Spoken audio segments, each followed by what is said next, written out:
The television screen glowed with the familiar and comforting announcement of a Quinn Martin production, introducing the latest episode of Barnaby Jones starring Buddy Epson, alongside Lee Meriwether and Mark Shera, with guest stars Gary Lockwood, Lawrence Pressman, Bill Lucking, Stacey Baldwin, and special guest star Jenny O'Hara, in tonight's presentation entitled Final Ransom. Inside the brightly lit arena, the crisp sound of metal blades cutting through smooth ice echoed off the high walls as young Kathy practiced her routine under the watchful and proud eyes of her parents. Her coach nodded with a warm smile, clapping his hands together as she skated to a halt and wiped the perspiration from her forehead, prompting him to exclaim that her performance was absolutely terrific and asking if she believed they would all be completely prepared by next Friday night. Angela Harding smiled tenderly at her daughter, assuring the coach that she believed Kathy could confidently open the ice festival this very moment because her execution was absolutely perfect. The young girl beamed with excitement, her eyes sparkling as she playfully challenged that if she was truly that perfect, she thought she would try a flying camel spin right then and there. Nick Harding immediately stepped forward from the edge of the rink, waving his hand with a gentle laugh and telling her to wait a minute because the last time she attempted that difficult move, she had severely sprained her ankle. Kathy laughed, gliding toward the barrier and teasing her mother that she was such a worry bird, adding that her ankle had not bothered her in weeks and she felt stronger than ever. As Nick went to check on the equipment, Angela stepped into the quieter corridor near the dressing rooms, only to freeze in her tracks as a shadow fell across the concrete floor and a voice from the past sent a shiver through her spine. The man stood in the dim light, offering a sharp grin as he addressed her, saying hello to Angie, which caused her to gasp in pure shock, uttering the name Doyle in a whisper of disbelief. Doyle Egan smiled coldly, stepping closer in the flesh and remarking that it was remarkably nice of her to recognize him after such a very long time apart. Angela shook her head, her voice trembling as she confessed that she never thought she would see him again in her entire life. Doyle chuckled, stating that her reaction figured perfectly, but he reminded her that they do actually let a person out of prison when they have fully served their designated time. He looked her up and down, commenting that she looked exceptionally good and that 10 long years had not seemed to hurt her a bit. Inside the dressing area, Kathy called out to her mother, announcing that she was finished changing and would be right out, which made Angela turn her head in a panic. Doyle peered through the doorway, observing how young and pretty the girl was, estimating that she must be about 12 years old by now, which was exactly right. Angela turned back to him, her eyes pleading as she urged him to listen, explaining that she was expecting her husband at any minute and desperately needed him to leave. Doyle remained unfazed, mentioning that he had heard she got married, and asked why she was so incredibly worried when it was clear she had done a wonderful job raising the kid, probably raising her exactly as if she were her own flesh and blood. Angela felt her heart stop, whispering frantically that the man approaching was her husband and begging Doyle to go away immediately. Doyle gave a slow nod, calling her doll and promising that she would definitely be hearing from me soon, stating she could absolutely count on it before he slipped away into the crowd. When Nick walked up, he looked down the hallway curiously, asking his wife who that man was, noting that the guy who just passed by seemed to have been deep in conversation with her. Angela tried to maintain her composure, stammering that she thought he was merely one of the parents of the other skaters and that she did not know his name at all. Nick accepted the answer easily, turning his attention to his daughter, who had just bounced out of the dressing room, greeting her by calling her gorgeous. Kathy giggled, wrapping her arms around his waist and declaring that she was starving to death, causing Nick to joke that he would bet she had not had a single thing to eat for at least half an hour. Kathy protested playfully, saying it was more like 10 minutes and that the chocolate bars she ate earlier definitely did not count. Nick agreed wholeheartedly, suggesting that she go finish gathering her things so he could buy her and her mother 2 of the biggest cheeseburgers in this whole town. Kathy raised her eyebrows, asking if he was going to throw in a vanilla milkshake as well, to which Nick laughed and said she had a deal, calling her pretty face and telling them he would see them outside the dressing room. Meanwhile, Across town in a quiet office, a telephone rang sharply, prompting a gentleman to answer and inform William Bentley that there was a phone call for him. William told his companion that he would be right there, explaining that he had to run because his wife Laura was meeting him at the country club shortly. He picked up the receiver, identifying himself as William Bentley and asking who was on the line, only to be met with a grueling voice that told him to never mind the identity and just listen very carefully.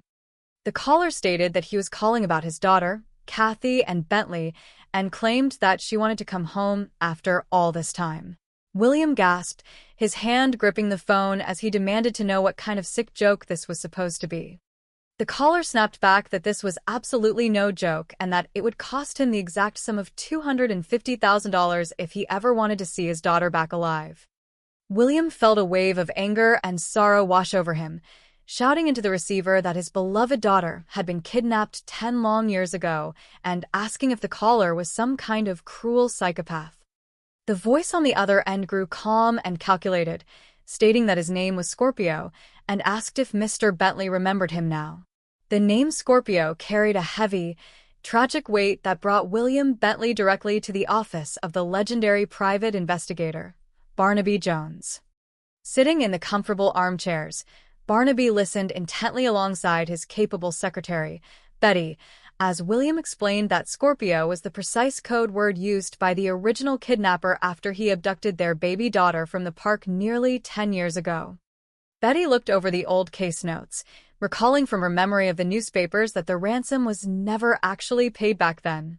William clarified the history, explaining that he had delivered the money exactly as requested by the perpetrator, but for some unknown reason, it was never picked up at the drop site. They had never heard from the kidnapper again after that fateful night, and absolutely no trace of baby Kathy, and was ever found by the authorities, leading them to assume after a long while that she was dead.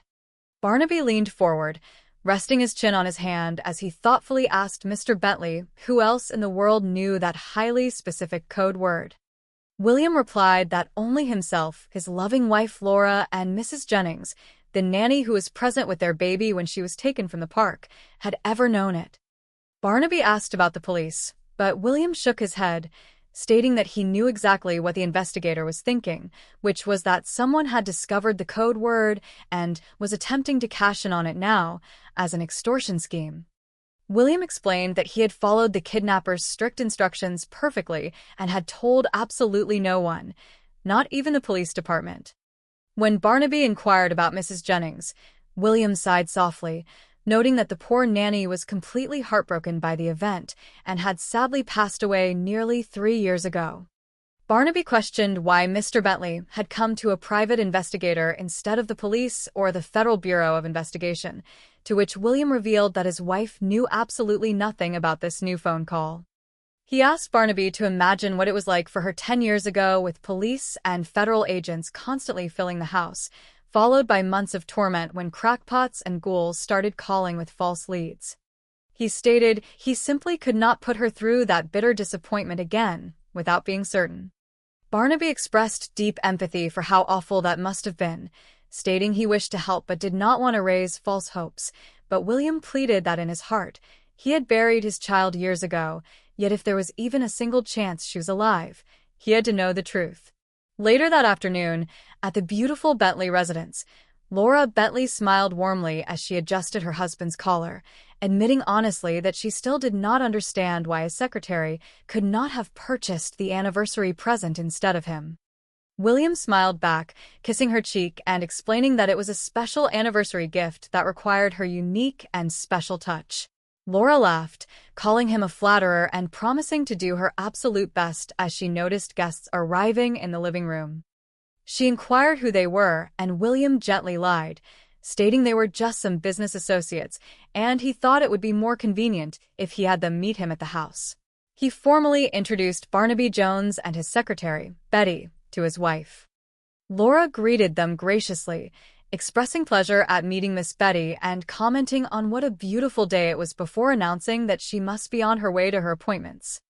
Once the front door closed, Barnaby remarked that Mrs. Bentley seemed like an exceptionally nice lady, and William agreed heavily, confessing that so far she did not suspect a thing, but keeping the secret had not been easy at all. Barnaby asked if he had successfully raised the money, and William confirmed it was completely ready to be delivered the moment he gave the word. Barnaby advised him that when the man called back, William must tell him that he was having trouble gathering the cash, instructing him to stall for as long as they could safely manage so that they could gain the necessary time to get a line on who the extortionist truly was. William agreed, asking if there was anything else he should do, and Barnaby instructed him to demand absolute proof of life, anything that would verify the caller actually possessed his daughter. William wondered aloud how the man could possibly do that after all these years, but Barnaby assured him that if the kidnapper was genuine, he would find a way to come up with something concrete. Suddenly, the telephone rang, and Barnaby's young associate, J.R. Jones, arrived at the side door, having just completed a sweep of the perimeter. William introduced J.R. to the group, and the young man reported that he had checked the entire neighborhood to see if anyone was watching the estate, finding nothing suspicious except for 2 ordinary gardeners and a plumbing truck which he had fully verified as legitimate.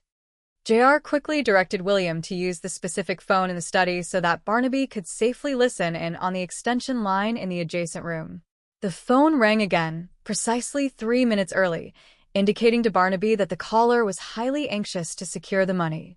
William picked up the receiver, and the voice of Doyle Egan filled the line, demanding to know if Bentley had filled that little prescription he ordered.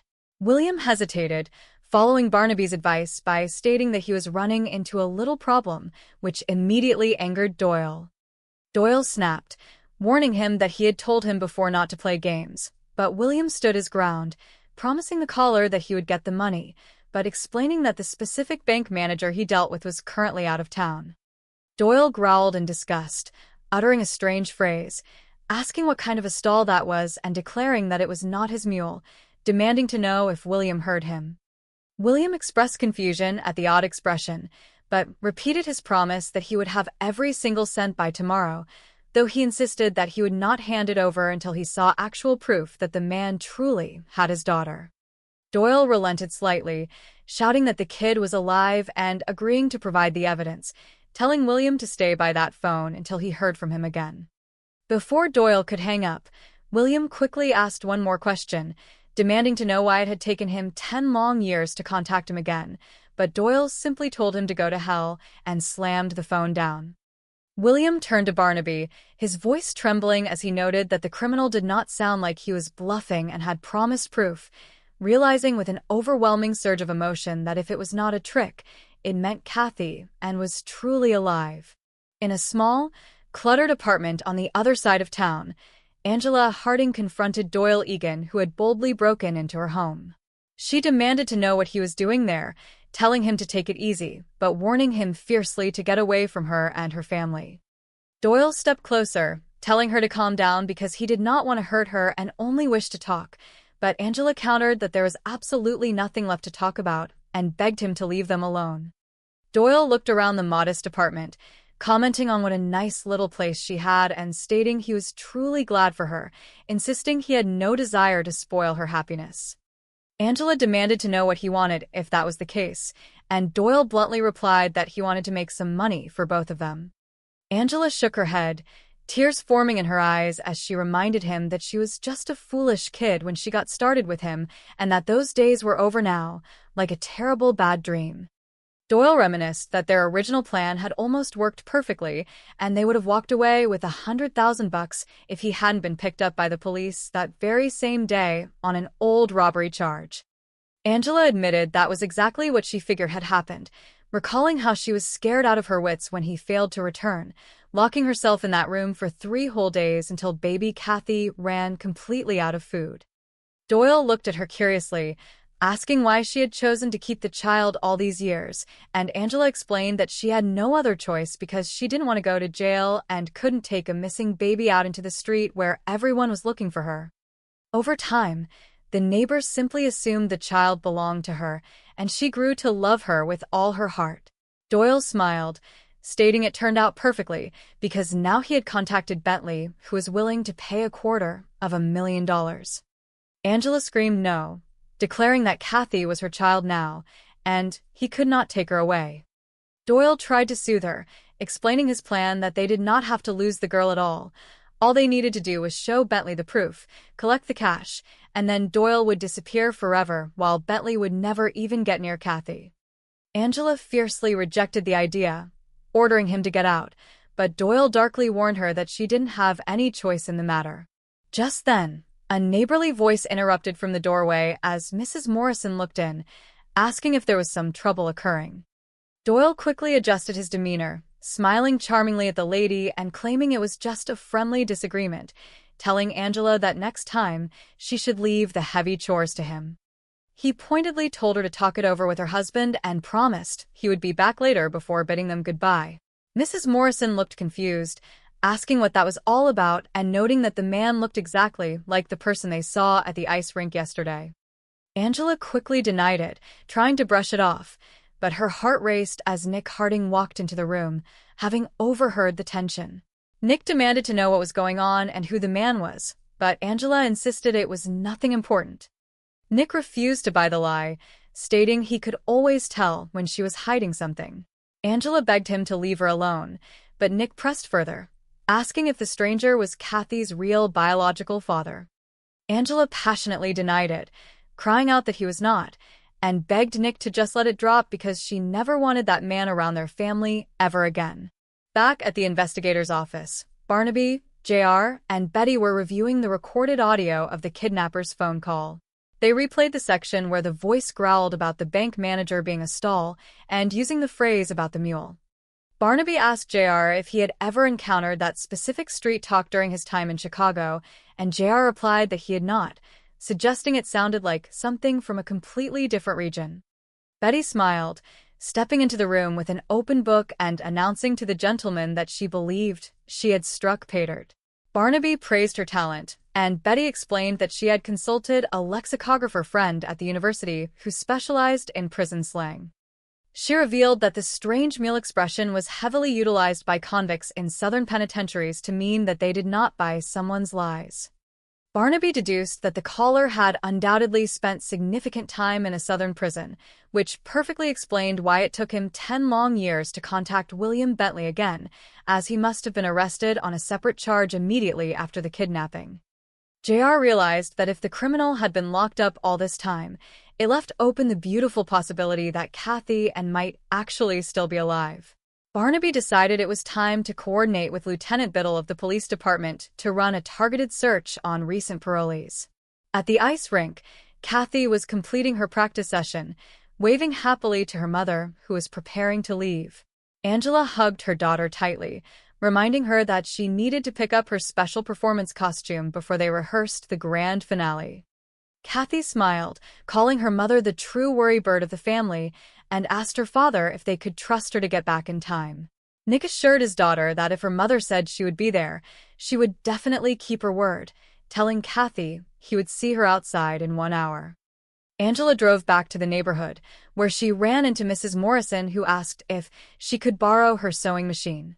Angela welcomed her inside, offering her some fresh coffee, but the moment Mrs. Morrison left, Doyle Egan stepped out from the shadows of the kitchen. Angela gasped, telling him that she was going to call the police immediately if he did not leave within 1 minute, threatening to tell them everything about the abduction. Doyle remained calm, ordering her to save them both a lot of time and tell him exactly where she kept the baby clothes the child was wearing on the night he snatched her. Angela revealed that she had burned them all those years ago, which infuriated Doyle, who called her incredibly stupid. Angela defended her actions, explaining that she wanted to ensure nothing connected Kathy with the Bentley family ever again. Doyle laughed, stating that it didn't matter because there was still one foolproof method left. He explained that when a baby is born, the hospital stamps a copy of its footprint onto the official birth certificate. He stated that all Bentley had to do was compare a fresh footprint of the girl with the original records to get his proof. Angela begged him with tears in her eyes to leave the child alone, but Doyle ignored her prayers, determined to find the girl. At the police station, Lieutenant Biddle handed a stack of official documents to Barnaby, joking about the tremendous favors he constantly performed for the private investigator.